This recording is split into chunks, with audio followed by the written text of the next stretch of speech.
Hello and welcome back to the Talking Wednesday podcast. This time it's episode 47. Ooh, it is getting close to 47. 50. It is 47. Come on, I've got it right this week. Because I'm never 100% on this. That's my fault. It is 47. It is 47. I always second guess myself. I'm going to check it before the podcast now. This is the last time I'm going to do that. I'm pretty sure it's 47. I mildly promise it is 47. Yes. Yeah. It's creepy. It's creeping up to the milestones. I hope you're all well. Dex and Jake back to Talk Wednesday. I will say it's going to be a slightly shorter podcast this week because I am to a tight deadline of basically we need to film this. Jake needs to send me the files. Then I need to go and pick up a hire car. Yep. So that's going to be a fun afternoon. This is also going to be the last live reaction podcast, I guess you could say, until after Christmas now. Yep. So I'm going to talk to Jake over the next week. We're going to sit down. We're going to film a couple of specials that are going to be planned out. I would like to get the community involved in one of them. It all depends on logistics, but we don't really want to miss too much over the Christmas break. We want to keep the podcast coming. Yeah. So we're going to record a couple of specials. We've got a lot of stuff that we've been asked to do in the past, or a lot of topics that we could go into and make a whole episode out of. That it's sort about of thing. Us also having a Christmas, because when you do a YouTube channel that's around football and Christmas, normally the busiest time of the year, and we've both not got time. We've both got families we want to see. I'll be honest, we're going to take a hit on the fact that I could stream Boxing Day, I could stream New Year's, we could do all of this, and we could actually grow the channel and probably hit some targets. You know, I'm probably not going to hit 4K before Christmas now because I've put like 3 videos out this month and they've been the podcast. And I do grow. I would have, at my normal rate of growth, I would have hit 4K. Yeah. I'm not too arsed. I'm not about that. I'm not about numbers. As I said, I'm about making sure we get the content out there for people. So, just so you're all aware, if you're a podcast listener, that is what is going to happen over the next couple of weeks. I had another one planned. That changed again. Yeah. So, when I'm trying to organise stuff with other people, that can be a nightmare. Yep. That's why we've ended up doing this podcast, just you and me, basically, because getting people to schedules and stuff. Yeah, we know that we can do this all the time. We don't have the privilege, basically, of having a lot of free time in the week or stuff, or where we can sit down for a couple of hours and we'll move our schedule around. But also, we've been talking to some decent guests, right, who are willing to come on. I don't want to talk to them half an hour after I get back from work when I'm not on form. I want to be like, you want to be on it and ready for it. You want it to. There's something about being proud of being something that you put out and it being something, and you're not being tired and look like poo. But I think we're so close to the year of Talking Wednesday now. We're going to go a whole year without any guests, just you and me. That's pretty I think impressive. That's quite nice. Yeah, I think that'll be nice. We've grown it all. You know, we've grown this community just through us chatting the rubbish, and I quite like that. Yeah. And obviously we can look at guests going forward and things like that, and it's been asked quite a bit, and we have considered it. But I think because we're so close to the year now, it's nice to just sort of like see out the year's anniversary of the podcast built with no guests. And I think it's one of those things that as we plan for next year, we can try and look at getting something in place for summer, in that sense, when there isn't much, where we're talking about transfer, where we might be able to get some in. But it's also getting other people's. One of the things that you're wanting to get ex-footballers go on holiday around the summer. Mm-hmm. And there have been shows that I've watched in the past where the guests have been a really good guest to talk to, but you can't hear them because they haven't got the equipment or something's not right. So I want to make sure it's right. That's funny, actually, because we've had a couple of guests that we could really have on, but they were not tech savvy. And that was until we could get them to a place or something like that. I was like, I don't want to do it because it's going to be difficult. Yeah. Also, if we do that, there's a chance that Punk's not on them. There's a chance it's just me chatting to someone or something, a more interview style, that sort of thing. We're trying to work out the balance of that, because me and Punk bounce off each other well, but because we obviously do it remote, if we were to do a guest, we'd probably try and get me and Punk sat in the same room so there was no latency and it could be led like an interview, because Punk's strength, I'd say, your strengths are bringing the analysis and popping it on top of things. Yeah. Obviously, I obviously deliver the podcast in the interview style, setting it all up for falling. So interview styles, it works a little bit differently. Yeah. But yeah, just thought we'd let you know as it comes up to the year, all of that. But how's your week been, mate? Rubbish.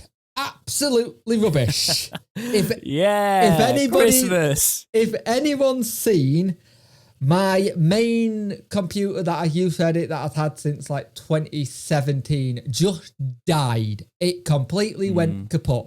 I'm currently running this podcast at the moment on a MacBook Air, which sounds like it's about to take off in my room because the fans are ramped to hell. I just want to say a big thank you to everyone that did donate to my Just Giving. It's something I didn't want to do. It's something that I don't like asking for the best of time, especially when it's money.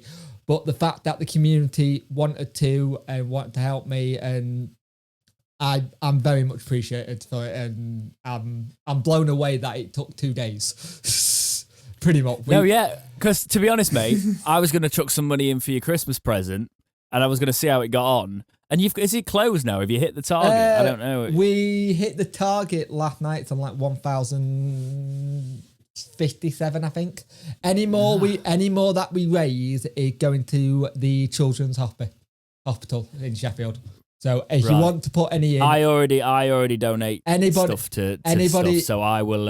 If you don't want to donate, please donate it to charity. That's what we're doing because it's hit the target. It's more than I ever thought it would ever get. And I just got to say thank you. I'm just blown away by it because you don't realise how much your community supports you when something like this happens. And the fact that I've been doing this for 11 years and people are like, I want to have a video from you every week. Can 20 quid? No, it's like lovely. It's not done my health very good because these are the kind of things that don't bode well with Fitz, because even happy stuff makes me go on the floor and shake. So it's been a weekend. It's not been fun, but it's been I generous. didn't mean to interrupt. I didn't mean to interrupt the charity thing there. By the way, I was saying that like I actually want to get you. I'd rather give you some, which is why I was like I was going to give you some money towards something you needed for Christmas because I already do my donations myself. It's like I don't need to give it. I'd rather give you something. I don't know. We'll see. We'll work it out. You might. Yeah, because we're seeing each other in the new year. Yeah, so we might even just delay Christmas and we might just go for a drink and actually have a proper sit down and chat. That would be nice. How's your week been, mate? Yeah, do you know what? I quite enjoyed last week. Last week it's the culmination of some things that I've been working on for a few months. Right. And it was stressful, but we got it doing. I've still got a bit to do this week. Slightly lighter week this week. The only problem is my car's decided to crap the bed. Oh, God. And I was driving to somewhere on a few days ago. Yeah. And here's story time. It passed its MOT on Monday. Right. Flying colour. It passed it. They were like, "Oh, you obviously have quite a heavy load in this car because you put a lot of gear in it. We might need to do some stuff to your suspension, advisory, that sort of thing." I was like, yeah, I expect that. That's fine. Also, you got a little bit of a coolant leak. All right, okay, I didn't know. It's only when the engine's warm, though, you'll be fine. So I'm getting out of a workplace on Friday afternoon, and I look at what looks like someone spilt a coffee on the floor. Yep, like a coolant. Right, and I was like, could that be my coolant? So I drive home, and I go, do you know what? I'm worried that was my coolant. Yeah. So I top up with coolant, put some Radwell in the car just in case, because they told me there's a little bit of a leak in the system, but it doesn't need to be fixed until after Christmas. You'll be fine. So I'm driving to the workplace the next day, and the car just goes, "The engine is overheating. Stop immediately." And I'm like, oh, for God's sake. Timing couldn't have been worse. I pull in, I'll let the engine cool down. It gets the levels go back down. Right, cool, let's carry on. Yeah. Get back on the road. 0.1 of a mile later. The engine is overheating. Stop immediately. So then I pull up and I call recovery. Yeah. And I turn the engine off, and the radiator is going for a good 10 minutes before it stops. So I'm like, oh dear. So this is the first time in 3 years this car's got through its MOT because it gets such a battering from my job. Then again, and it's not even lasted a week after it. Wait a minute though, your car hasn't had the usual battering. It had a year of not doing it. No, that's not true. Oh, because it picked it up half the year. Last year was actually the year it didn't do anything, and it still cost me brakes. I started to do all the brakes on it last year. But not fun. No, it's not fun. I've got to go and pick up a hire car today because they couldn't get me in. Obviously, the garage is really decent here. I finally found a garage that's decent, and it's one my folks have gone to for a while, and the guy who owns it's a decent bloke. So he was like, "Come in, we'll sort your coolant out after Christmas. It's not really a big thing. You just keep it that sort of thing." But obviously, because it's accelerated, I think actually. What Roadside said is you've done the right thing topping it up with coolant, but what's possibly happened is when it flushed the system, a blockage has formed because you've topped it up. And then you're probably just they just need to find the leak and sort it out. But they've booked up, so I basically dropped my car off with them and let them I said, do it whenever you can this week. If you get any time, 20 minutes between stuff, if you can diagnose it, just please. Yeah. I need it, so... and hire cars are not cheap. Got to... Well, the thing is, this is why we've gone on the policy where I could get the hire car, but the problem is they're probably going to give me something like a Corsa or something because they cheap out a little bit. Yeah. And I'm like, my car is not that small. You are not that small. No, and I've got to put gear in the car to get to work and stuff. Luckily, the reason we're recording this podcast this afternoon is my afternoon workplace was like, we can't do it. We can't do the work this week, so you don't need to come in. So I was like, right, I can go and pick up a hire car. I can go and do this. Can try and get back on track. Yeah. So that's the only drama. But the rest of the week, I'm in that run up to Christmas now. I'm feeling a little bit better about stuff. But yeah. I've got the fun job after this podcast at some point later this evening. I've got to wrap birthday presents because she's 4 tomorrow, so that can be fun. Oh, she's 4. She's 4. Christmas, December birthday. Yep, not fun. It's all fun. Happy birthday to your child. She will be very happy. Please tell her to stay away from the camera. Yeah. And please tell her to not, because the members only video did come up where there was the aftermath of something there. Children. Yeah. Right. I forgot to say something.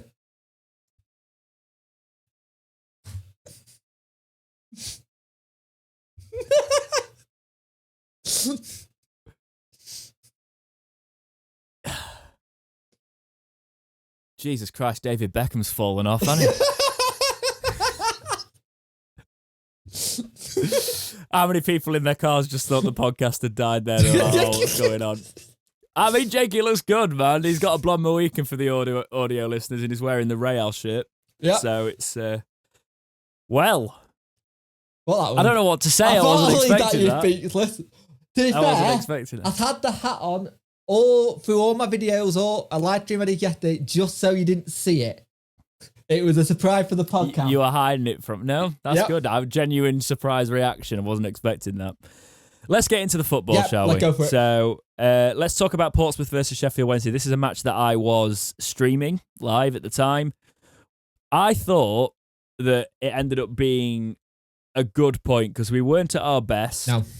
But it was a match I'd take a point in when we went down to 10 men. Do you have anything more to add to it? What's your rundown? When you see how good Portsmouth are doing at the minute, he got manager of the month, Cowley, and they're a team that's on the up at the minute. To get a point against a team that's banging on form, when we were playing then, they were top of the form table. I think they've drawn 1 and won 5. So they are really good at the moment. And you know what is nice to see? When we went down to 10 men, we didn't do our usual thing where we panic. It was still very solid. And you know what's even better? 2 recognised defenders on that pitch. That's it. Palmer should be lapping up all the praise because he just slotted into that veteran position. I even forgot we didn't have any centre-backs on the pitch at all against Portsmouth. Patterson this season have played up top, midfield, left wing, centre-back. It's a credit to all those lads at the minute who are having to just put in and go, I'm going to go here and go there. It was good to see, and it was an all-together, we didn't play well attacking, but I understand why, but we got a point, and that's all we can do. To say we had no centre-backs, we contained Tom Daly quite well, didn't we? Yeah. You know. Oh, yeah, very well. Yeah, it was, there wasn't too many issues containing the lad there, but yeah, it was. And Bailey again, superb saves. Yeah. No, I I was happy with that point. Yeah, it was that was a point where you look back at the end of the season, if you've had a successful season, and you see it as like they're the sort of games that you need to make sure you're resolute in when you've not got a full team. And you go down to 10 men because Luongo, it is a red card. Oh, it's a red. It's a red. In real time, it looks a bit harsh, but when you slow it down, you look at the fact that 6 years ago, that's not a red. These days, it's a red. Yeah, I said it was a red at the time as well. Immediately, I wasn't too sure. I was like, oh, he's just got you into the ball. You saw it on the replay, like, nah, he got him. Yeah, it was go. I thought he was he went in to play the ball, but you can't be that rash. You can't go in and leave your foot. But he was also doing that. He was also doing that stupid thing where he's lost the ball. You already know he's lost the ball, and he's trying to make up for his mistake. And losing him for that many games, it's not going to be. It'll be a good Christmas for him, though. No, definitely. He pulled the old Nolan trick from years ago. Let's talk Crewe Alexandra now. Yeah. So this is obviously away from home. Let's do it in the traditional Talking Wednesday style. Jake, give me a rundown. Let's go. I thought this was a really good game for us. We played some really good football. Barry Bannon getting a goal. It's the one thing missing from his game. What a goal as well. The way he just runs past the play. The jinxing run, the way he drops his shoulder and just hits it. And that's something stupid like that's his 10th goal from open play in all the years he's been here. The rest of them are penalties. And he doesn't score enough, but he does try a lot. But such a good run. And you could sense there was something there in that game. And then you got the Bailey Peacock. I don't think it was a penalty. I think it was a soft pen. I can see what I've been given, but it's soft. But Bailey's reactions to that was superb. He did hit it straight down the middle, which is a stupid idea. Well, the thing is, if you don't get it right. Chris Porter, I think it's something stupid, not missed the penalty in like 2009 or something daft. And the thing is, it's that typical FIFA one where you're the keeper and they hit it down the middle and you're like going that way when you know you should have stayed. And then that second save was superb. That was what it was all about. The second save, like the hand he got to it there with the pack, because you don't know where it's going. No. The panic that you'd feel that was going through you when you saw you were about to get hit with a rebound. Where is this going?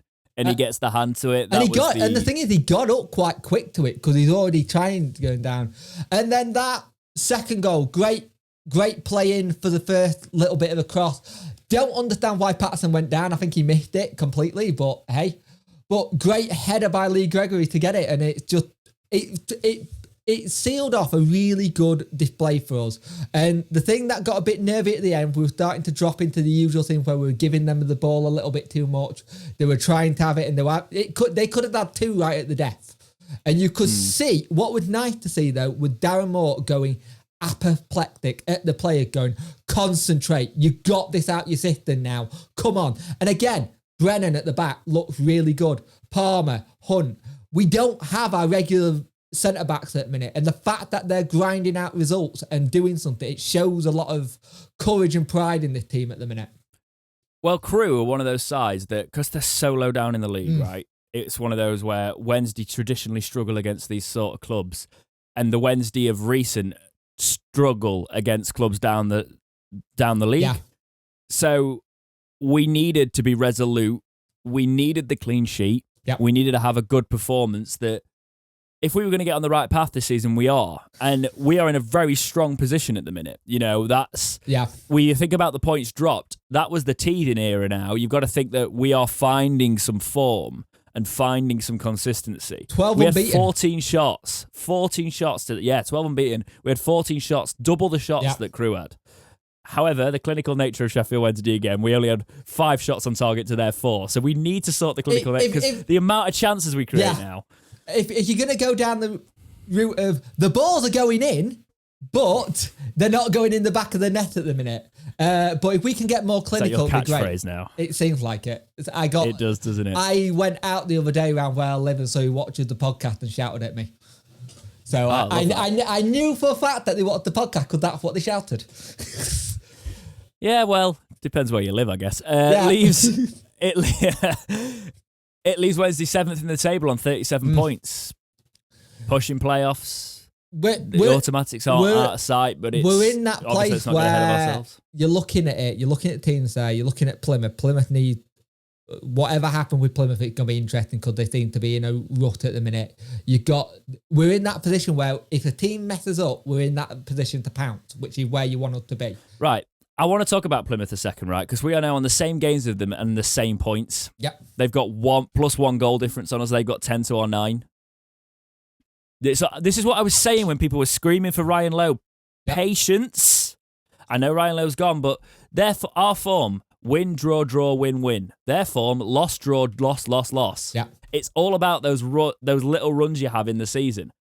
The problem we've got is the teams above us, like Oxford, 39 points to our 37. They're in 5th. They've got a game in hand. Win, win, draw, win. Okay? You look at Wickham, 42 points. Same amount of games as us. Draw, win, win.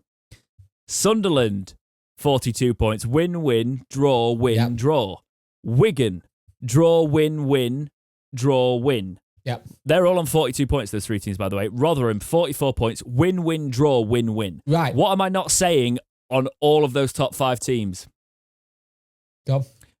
They're all unbeaten in the last 5. Yeah.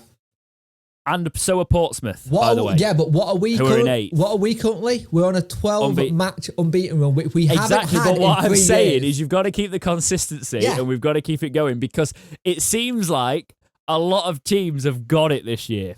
It's such a competitive league. It's not easy. I will say it now, though. January could be the difference because there's a couple of teams up there who have got strikers who championship clubs that are struggling could go. You could see Preston raiding Plymouth and then losing one of those 2 front 2.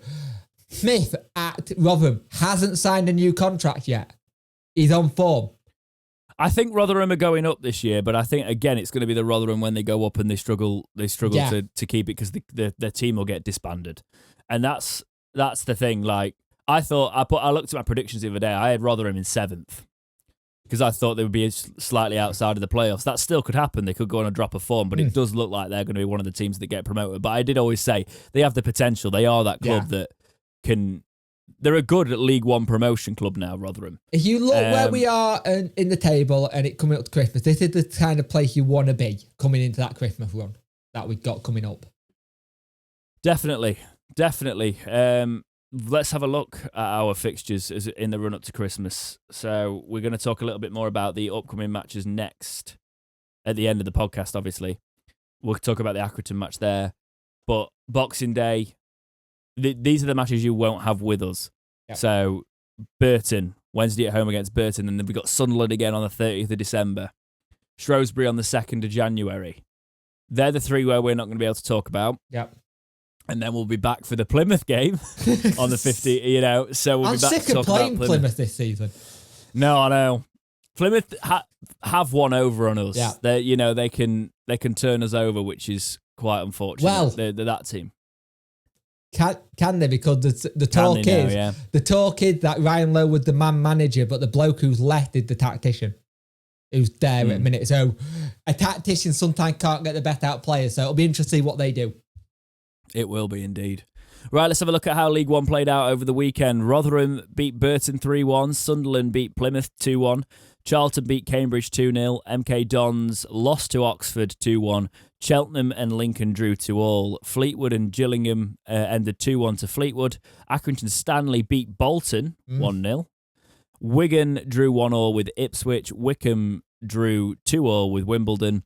Portsmouth beat Morecambe 2-0. And Doncaster won against Shrewsbury 1-0. To be fair, Bolton relegation's not nailed on for Donny yet. Bolton haven't been right ever since their manager said they were one of the best teams in the league and since they had lost the captain to Stockport. It's just a competitive league, I look at these results every week and see the changes, But yeah, how did Real Madrid get on then? So Real Madrid Wednesday. We let's talk about that crew boss because his comments before the match were interesting even. But the Star have quoted him as saying after the match, quote, "Sheffield Wednesday were the best side we have faced over the last few weeks and we didn't give them an easy ride at all. They are a good side and will be there or thereabouts." There or thereabouts, always. Like back into the quote. So we know where we are. It was always going to be a good test and we fell a bit short. We had our own periods in the game and we played some good football at times. We looked like a decent team and were competitive. We caused them some problems at times and had some decent half chances at the end. It was a real good game of football between two decent teams. We should have stopped Bannon for the first goal. As good as he is arguably the best player in the league, but we should have stopped him. Well, we're Real Sheffield. He's in Zidane, isn't he? He's the Dan, yeah. Clearly. Can't stop Zidane. But I just love that Bannon scored in that game when he was calling us Real Madrid before. Yeah, it was quite funny. I've only just clicked with that now, actually. The man that's better than Zidane. Yeah, you know. Oh, that's a Wednesday chant reference if you aren't aware. We do have neutrals listen to this podcast, which is still lovely. Right. So there is potentially some sanctions coming towards Wednesday. You can read about it on the Star for the pitch invasion. I'm just going to read you the club statement. So this is Wednesday's stance on it. Quote, Sheffield Wednesday are reminding supporters of their conduct at all fixtures following the unacceptable scenes during our game against Crewe on Saturday. Numerous visiting supporters invaded the field of play at Gregory Road while celebrating goals. This behaviour is fundamentally against the law and contrary to ground regulations at every stadium in the country. These actions are also unsafe, and more so in the current climate. Whilst the club would never seek to curb regular goal celebrations, we absolutely condemn at all times any supporter leaving the stand and entering the pitch area. In addition, such actions can significantly impact future ticket allocations for away fixtures. We are currently liaising with officials from Crewe in a bid to identify those responsible and underline that anyone proven of any offence relating to the above will be subject to strict sanctions in line with the EFL and FA regulations, including bans from all football stadia. Thank you for your cooperation, end quote. Not going to get into this one too much, to be honest. If they are looking for people, then they only have to look on Twitter. Let's be honest, it's been very much all over there. Again, this has caused division in the fan base, and I'm not kicking a nest today. You know, it's Christmas time. We don't need that one. Yep. We want to have a nice Christmas. So we talk about the Wednesday news. This is the Wednesday news. Hopefully we don't get fined for it. You know, we don't need any more trouble with the EFL at the minute in terms of finances. But yeah, it's a controversial one for Wednesday at the minute. We're going to leave that one there. Maybe talk about it in the future. See what happens. Let's talk about something quite positive, though, and that is Lee Gregory. Right, I really wanted to speak about Lee Gregory today because have we finally found that striker? He seems to be a player that's adapted to the club perfectly. You know, he gets it. 8 goals, 4 assists in 20 appearances. In the modern day, you would put that down as 12 goal appearances in 20 appearances. It looks nicer. So, but he was always a good League One player. When he came up with Millwall, he was a fantastic League One player, and. There's something about a player coming back to where he lives in Sheffield. Put aside if he's a blade or out, I don't care. At the moment, he's wearing a Sheffield Wednesday shirt. He's playing for Wednesday. I must say though, the passion he gives, you can't really call him a true blade anymore, even if he was. Do you know what I mean? You can't. You read some of the stuff he puts on socials after games, especially games where we've lost. He's like, it's not good enough. We know it's not good enough, and he's just playing at a level which we've not seen for a while. And it's nice to have this person who's up for it, go for it. And the thing is, he's had so many different striking partners at the minute. There isn't like a perfect striking partner for him because he's great with all of them. Yeah. And I think him and Patterson work well because they've both got that housery to wind players up and be a bit ladsy. You've got the thing with Windass. We haven't seen that properly yet, but you've got that speed of Windass where he can hold it up. Canberra and him work well together. It's seeming like it was a really smart, shrewd bit of business saying to Stoke, look, you're not going to play next season. Let's just get him out of contract. We'll have him. And I'm just so surprised we got him. I know, right, he's 33 now. But if you look at his goal record, when he was on loan at Derby last season, he played 11 times, scored 3 goals. I forgot he was on loan at Derby as well. Yeah. His only really bad spells in terms of like goal returns has been at Stoke, where we got 1 in 9 before he went on loan. Well, we all know why that is. And the season before, 6 in 41. To be fair, the Stoke situation, we know all why that is. Stephen Fletcher came in. Yeah. Let's be honest. That's not me taking the Michael. Stephen Fletcher came in. That was his place gone. Yeah, well, it's just look at the 8 goals now in the 2021 appearances. There's some discrepancies on how many. I think some people are including cup. So I don't know if he played in the cup actually though. I'm seeing 2 different things for appearances. Yeah. But if you look at he's actually probably on here one of his best runs for it. Yeah. Because I'm looking at Millwall in League One in 2016-17, 47 appearances, 18 goals. Yeah. If you double his appearances, that's 42, and if he gets 8 more, that's 16. He could be on for that sort of 18 goal season. In 47, makes another 47 appearances, he could be on for that 18-20 if he keeps it up. To be fair, if you look at Canberra's on 4. Yeah. So, and if you actually look at our top goal scorers, there's a lot of people who are chipping in from all over the place, which is nice to see as well, because that's one thing we know we struggle with. But also, he's our top of our assists with Bannon and with Bannon. It's Gregory and Bannon, and that's something you don't expect. You expect it to be Bannon. He's not greedy. No. Which is because he scores goals, but he's not greedy. He knows when to pass it. Look at the Shadipo goal. That's a classic example. He should have smacked it himself, but he went for it. He's a team player, and I don't think we've had that for a while up front. No. And I look at his best season with Millwall, 53 games, 27 goals. Yeah. And that, he won't reach those heights probably. But 28 in 2021, you know? Yeah. He's on for it this season at 33. He's on for it. If we can keep him fit. The only thing that's hampered him, like you said, is the little niggles he keeps getting. But we've had he was out for he was out for a week or so at a time, or he's been out a little bit, hasn't he? He's not always been available. So to bring him in, and I just think he got that rapport at this level. He got that rapport with the fans already as well, which is nice. Yeah, at this level, I think he's been a great signing. Even we all knew it was sort of like coming towards the tail end of his career as a striker at 32. I don't think he thinks so though. I think he thinks he's going to go on for quite a while, which is always nice to see as well. Well, let's put it this way: you've got a 28-year-old Saido Berahino, and you've got a 33-year-old Lee Gregory. Who's doing better? Yeah, it says a lot. Why is Saido Berahino not the version of Saido Berahino in my career mode? I don't know. I got a theory that maybe coming with Darren Moore, it's a little bit easy because Moore knows him. So there's not much of that challenge there. But also Darren Moore got that whole thing like, if this doesn't work for you after this, where are you going? Are you going back to Belgium? Because not many people are going to pick you up in England because you've not done it.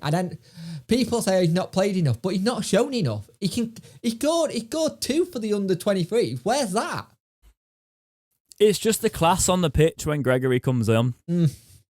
One thing that I will think, and I know this is a weird thing, but you know when we got spanked by Hartlepool in the Pizza Cup? Yep. We did a triple change, didn't we? We brought, it wasn't Gregory, for example, but like when Gregory's not played, I'm talking about the substitution for Berahino here. We brought on Bannon, Windass, and Hunt, and brought them on, and immediately the class oozed. I'll tell you something, Hunt's looking off really the bench, well and again. it's the same when you bring Gregory on. You bring Gregory into that, and he links in, and Hunt is doing well as well. It's just nice to see that we might finally have that striker. Let's talk about the lone players a little bit. So we've got Bailey Peacock-Farrell, Lewis Wing, Canberra, Corbinu, Shadipo. We forget that they're lone players. I wouldn't actually mind Canberra on a permanent if we could do a decent deal for him if he carries on. I think he's quite good at holding it up. He's quite good with his feet. Corbinu's really showing his. I think with Corbinu it's a little bit. Some games, I don't know if it's his recovery stage because he's playing week in, week out, and this is the first time he's done it. So he's a young lad doing week in, week out kind of thing. So it could be he's not good at his recovery yet, but that'll come. Shadipo, we need to see more minutes from, but I kind of want to keep him because I know if he goes back to QPR, Oxford will have him back immediately because he did really well there. The one that's annoying me a little bit, and it's not a lone player, it's just the Cell. Silasel, it's like we've not seen anything from him to say what's he like. Did you watch his movement in the game was it the under-23s game where he just cut through and like the skill he showed? I'm like, where's that? Exactly. But if we can see that, because he's our player as well, isn't he? Yeah, we own him. We've signed him. I think he's on a 2-year deal. It's like you look at that, and the interesting thing, 2 players we just mentioned, Berahino and So, both doing really well in those games. But the other issue you've got is some of these players need to be careful, because you look at someone like Brennan, these youngsters now know they can get in this team if they do well under and then do well in the first team. If you're not performing, Darren will just go to Lee Bullen, who's ready for the step up. Yeah. And let's have a look what, so the Examiner Live, we're talking to Barry Bannon, or this has been cited from an interview, maybe not with them, but this is taken from the Examiner Live. It was from the Examiner Live. Was. Yeah. So Barry Bannon said, in quote, in regards to the loan players, of course they're big parts of the team at the moment, especially the goalie Bailey, who's been brilliant, but with good performances comes interest from other places. We're not stupid. I'd like to think they're enjoying themselves here, playing in front of a massive following every week, and we're winning games at the minute as well, so it would be daft for them to leave, he said. But you never know what's about to happen in football. You never know what's round the corner, he continued. But me personally, speaking on behalf of the boys in the dressing room, I'd like to keep the ones that we've got and push for winning the league. Yeah. End quote. Now, that's what you want to hear from your captain, I will say it's really funny with Bailey Peacock-Farrell, because 2 weeks ago everyone was saying you can send him back.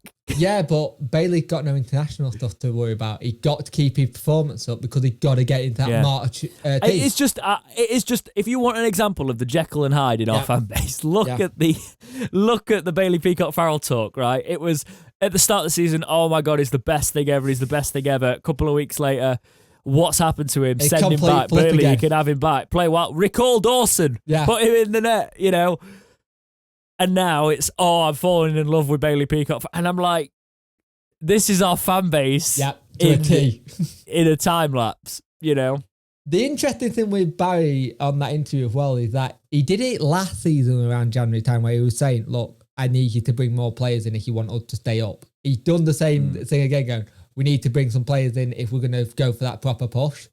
The difference is, when Barry was saying that then, we didn't have a manager in. Now we've got a manager in and a recruitment staff that, you look at what we've done. If we are the Real Madrid of League One like we've been told, we did it on zero money. This squad have been spent zero pretty much. No transfer fees. We're not allowed to do it again in January either. So whatever comes in, it got to be smart. Well, that's the weird thing, because people talk like we're flush with cash. Our owner, yes, has money, but he can't spend it, and that's why we got relegated. Yep. Because he tried to spend it. Yeah. And I think it's a tactic, isn't it, of managers to sort of say in the build-up, they're like, they've got all this money in these wage budgets and things like that, really ignoring the fact that it got slashed massively in the summer. That was the one thing Wilder said to us every time we played him. Yeah. He must be looking at that middle wage budget going, Jesus Christ, he's getting caught. It's... Well, we used to spend stupid money, and that's the thing, but we haven't... If you just look at... It doesn't... It's from the outside perspective. People have got short-term memories, They look... They've got selective memories, really, because they're not short-term, because that wouldn't really fit this, but the selective nature of, Wednesday have spent so much in the last few years, they've been... to the Wembley pushers, they must still be all spending that money. They don't look in the last couple of seasons. We've been crap, and we've just been cutting and cutting and cutting and cutting.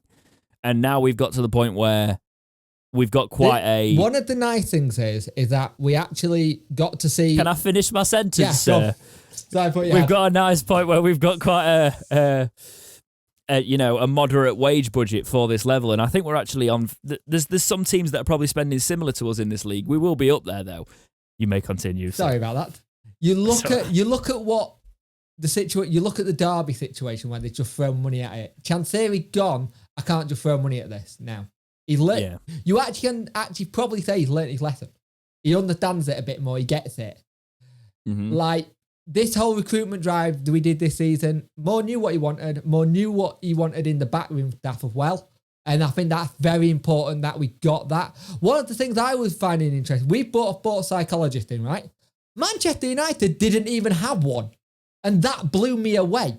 We got one before Manchester United did. I was like, what? And they need one, clearly. Yeah. They've got more egos to manage, and they've got a lot of in-your-head players sort of there. One of my mates that I work with is a massive Man U fan, and I'm just like, the money you spend on teenagers, and if I had that sort of money, I will tell you, if I had that sort of money when I was 18, 19, I'd be in my pants writing songs. I wouldn't be as motivated as, Well, now I'd quite like that money, and I'd keep the motivation. So if you fancy giving me a massive brand deal, went through. Yeah. Because if anyone's not seen it, they had a conversation with him, and he went from being on $5,000 a week, which was a lot for a teenager, to 50 grand. And one of the stories says one day we went to Las Vegas and I spent 150 quid. 150,000. $5,000 a week is still a ridiculous amount of money, can I just say, by the way? Like, especially for a teenager. And it's ridiculous. You look at it, and I know they have to build for the future and stuff like that, but the problem is with they all invest in property, and then the property market's even harder. Yeah. And it's you do look at the way society's structured for the haves and the have-nots now, and you're like, Jesus Christ.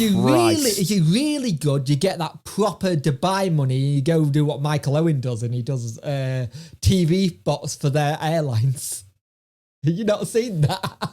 No. He comes out with unfortunately. He comes out with a captain's hat and goes, I'm flying Dubai. It's really bad acting. But then he just goes all the way to the bank with it. Yeah. So, Wednesday have signed another one for the under-23s. We talked about owning last week, but Kwam Boateng has joined the Sheffield Wednesday. Week. Yeah, we have. I don't know where the other one's gone. Hang on, I'll find him. Unless it was that owning. No. There was two in here. There's owning and this one. So I think owning was owning this week or last week? It happened, right, here's the thing. There was two in the document, but I'd already talked about owning because it broke as we were recording last week. So I cut one out. Yeah, no worries. I was on track, yeah. So, yeah. The defender has been a regular this season for Lee Bullen's squad on a trialist basis. The youngster who spent his academy years at Bradford before going on to represent the likes of Harrogate, Farsley Celtic, Ossett United, and most recently Welsh side, the New Saints, has now joined the Owls on a permanent contract. So, still promoting through the youth ranks. There's some interesting prospects in our youth ranks now. Oh, yeah. Hopefully we're managing it a little bit better. That, is it Kata Damari? Yeah. Seems Danny quite impressive. Danny son. I don't want it to say it, but it got a similar vibe to her situation, but I think he's a little bit more level-grounded with it all. So what you mean is he's going to throw a tantrum and then turn into Tom Daly, basically. Mine after throwing a tantrum and turning into Tom Daly, I think his head's a bit more screwed on. No, yeah, I do. I also think that we've grown from that. I think I will say to any of these youngsters coming through now, right? You might get your money moved to somewhere else, but you are going to drop back down the football pyramid unless you go on and reach absolute. Look at Irrigidi. I will say, look at Shaw. Look at all the ones who've done it recently. I was just about to say about Shaw and Irrigidi. They did play well in Europe, though. They got their chance and they took it pretty damn well.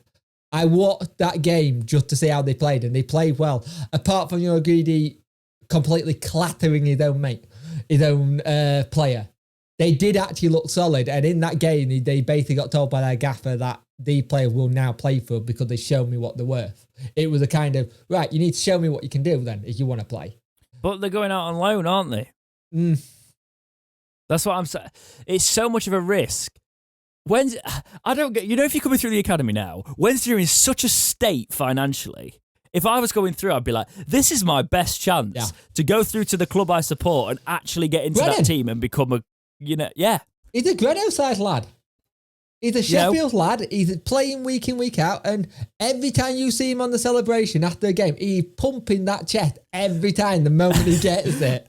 I'm going to play devil's advocate, though, because you could do that, actually. I'm saying that. And then you could play for the club for over 10 years, be a loyal servant, always give at least a 7 out of 10 performance, give it your all, and still get told by the fans you're not good enough, a.k.a. Liam Palmer. So there is that there, actually. So maybe my advice to say, come through and become a club legend doesn't always go to plan, especially when you can be as good as Palmer bloody is. All I will say is, if you're going to come through, just don't do a Abdi.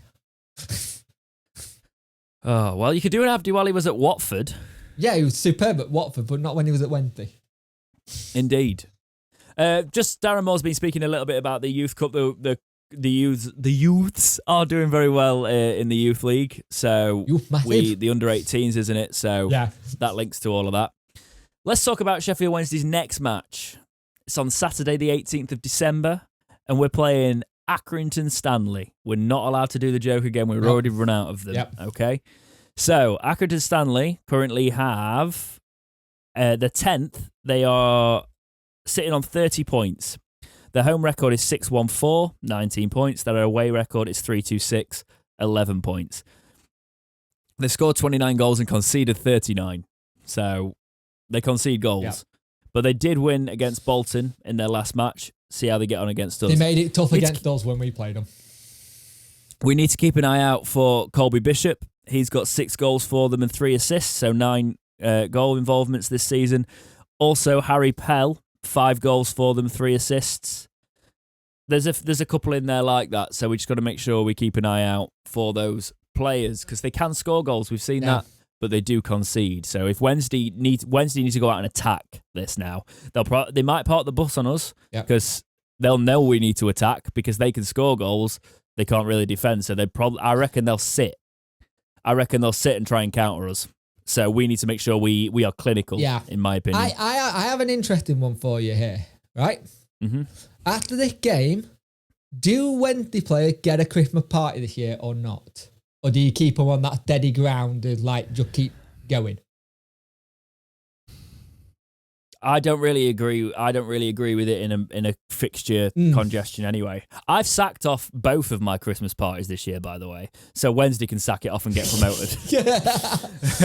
Both free bars, by the way. Both free bars, and I've gone, no, you're all right. But it is that thing. This is like the last game before the big run-up a game we've got. And if we can keep doing what we're doing. is such a winnable fixture on Boxing Day. Yeah. It will be a disgrace if they get hammered on Christmas and don't deliver at home because there'll be a lot of Wednesday fans that go out there on Boxing Day. This is the year not to do the Christmas slump. Yeah, because the Christmas slump could cost us promotion. Mm. And it's vital we don't mess about with it this Christmas. Hey, after this year's done, we'll be all happy anyway because it's sounding like Iorfa and all them lot are coming back fit. Mm. So, but we'll be able to have it. But I just think this entire situation we've got in where we've had to make a makeshift back three has done really well. And it credit to Darren Moore and the team just to making it work and just making the most out of a really bad situation. Palmer's been very good in that back three, I will say as well. And Marvin Johnson even. He seems to be all right. Yeah. So such a weird back three, isn't it? You wouldn't have said it at the start of the season when you looked on paper when you got Iorfa, Dunkley. But it's just the way it goes sometimes. Yep. That's all I've got for this week's episode of the Talking Wednesday podcast, though. We've got no community section, as we said. We're going to do sort of a mega one in our next episode. Yeah. Please, for the love of God, when you're writing in, do not make them topical. Yes. Do not ask about matches. They're going to be specific.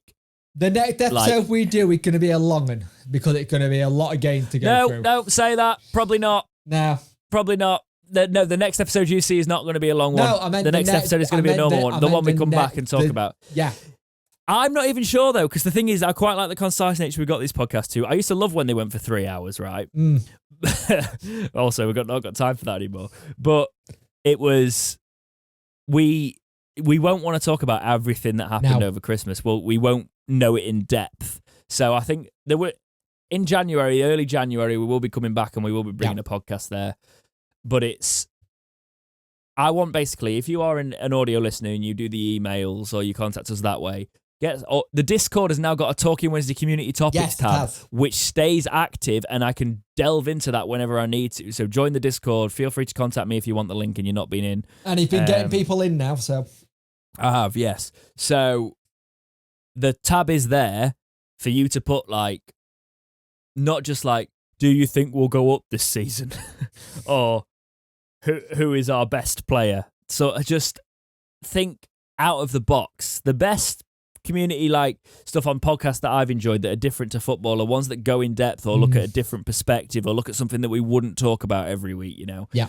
We've had some really good writings like that, or there was something very specific. Like, I know the ones are great at like, what are our top 3 strikers of all time? That sort of thing is really cool.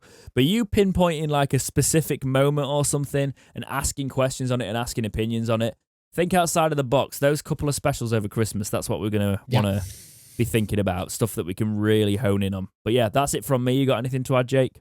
Just be safe, have a good Christmas and all that jazz. And once again, thank you for anyone that did do the donation tonight. I am blown away by it. So, yeah. That's lovely. So take care, and we will see you in the next episode of Talking Wednesday. See ya.